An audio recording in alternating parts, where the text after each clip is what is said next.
एक बार एक नौजवान लड़का एक महात्मा के पास आता है और उनसे पूछता है कि मुझे आलस क्यों आता है। फिर वे महात्मा उस लड़के को उत्तर देते हुए कहते हैं कि आलस आने के दो कारण हैं। पहला कारण यह है कि जीवन में कोई बड़ा लक्ष्य का ना होना, और दूसरा कारण है कि हमारा मन और शरीर कैसे काम करता है उसकी समझ ना होना। जिसके जीवन में कोई बड़ा लक्ष्य नहीं है उसके जीवन से तो आलस जा ही नहीं सकता, लेकिन जिसके जीवन में कोई लक्ष्य तो है लेकिन उसे अपने शरीर और मन की समझ नहीं है, वह भी आलस की चपेट में आ जाता है।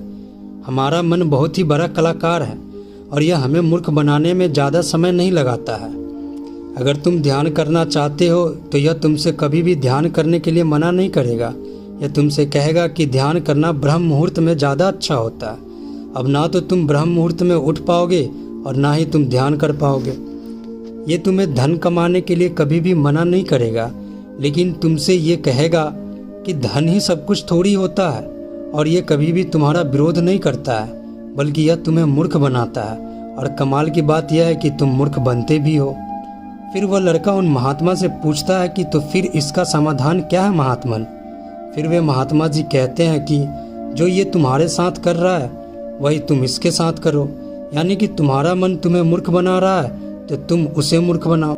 जब तुम्हारा मन तुम्हें कहेगा कि कुछ देर सो जाता हूँ उसके बाद काम करूँगा, तो तुम उसे कहोगी कुछ देर क्यों, ज़्यादा देर सोऊंगा लेकिन उससे पहले काम पूरा करूँगा। तुम्हारा मन तुमसे कहेगा आज स्वादिष्ट भोजन खाऊंगा, तो तुम तुरंत उससे कहना कि स्वादिष्ट ही क्यों, अति स्वादिष्ट खाऊंगा लेकिन उससे पहले 1 घंटे एक्सरसाइज करूँगा। फिर वह व्यक्ति उस महात्मा से पूछता है कि लेकिन कब तक मैं अपने मन को मूर्ख बनाऊँ। फिर वे महात्मा जी उससे कहते हैं कि जब तक तुम अपने आलस से मुक्त रहना चाहते हो तब तक तुम्हें अपने मन को मूर्ख बनाना पड़ेगा।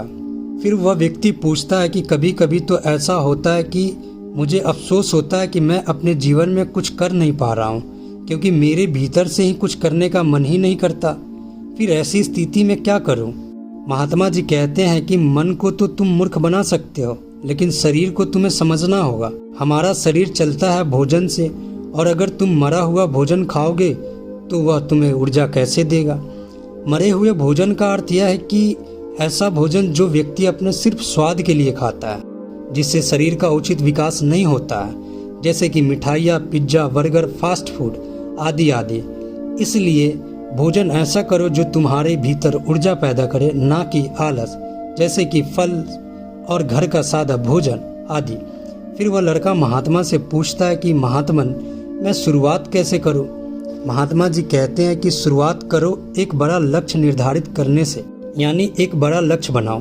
तुम्हारे लक्ष्य केवल कहने के लिए बड़ा नहीं होना चाहिए, बल्कि उस लक्ष्य के साथ तुम्हारी भावनाएं भी जुड़ी होनी चाहिए।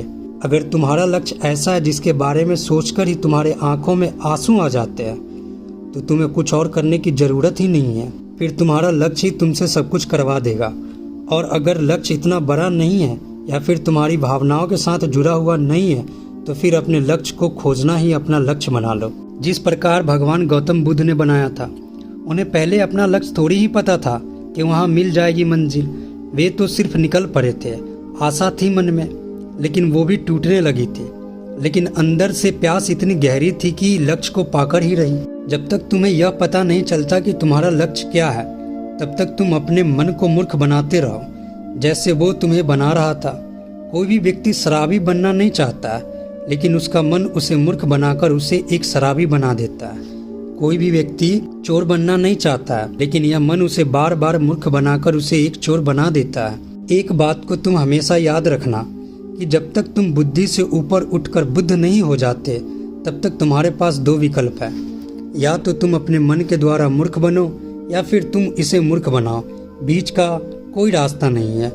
अगर तुमने अपने मन को मूर्ख बनाना बंद कर दिया तो यह मन तुम्हें मूर्ख बनाना शुरू कर देगा। फिर वह नौजवान लड़का कहता है कि यह तो आसान है, मन को मूर्ख बनाया जा सकता है। यह महात्मा मुस्कुराते हैं और कहते हैं कि यह आसान भी तुम्हारे मन को ही लग रहा है। ये मन कब और कैसी चाल चलेगा उसके लिए तुम्हें जागरूक रहना पड़ेगा। अपनी जागरूकता को बढ़ाओ और जागरूक व्यक्तियों के साथ रहो, या फिर अपने खुद के साथ समय बिताओ। अगर तुम आलसी व्यक्तियों के साथ रहोगे तो तुम भी आलसी होगे, और अगर तुम ऊर्जावान लोगों के साथ रहोगे तो तुम भी ऊर्जावान बनोगे। फिर वह लड़का महात्मा जी से कहता है कि मुझे अपने मन को मूर्ख बनाना अभी और इसी वक्त से शुरू कर देना चाहिए।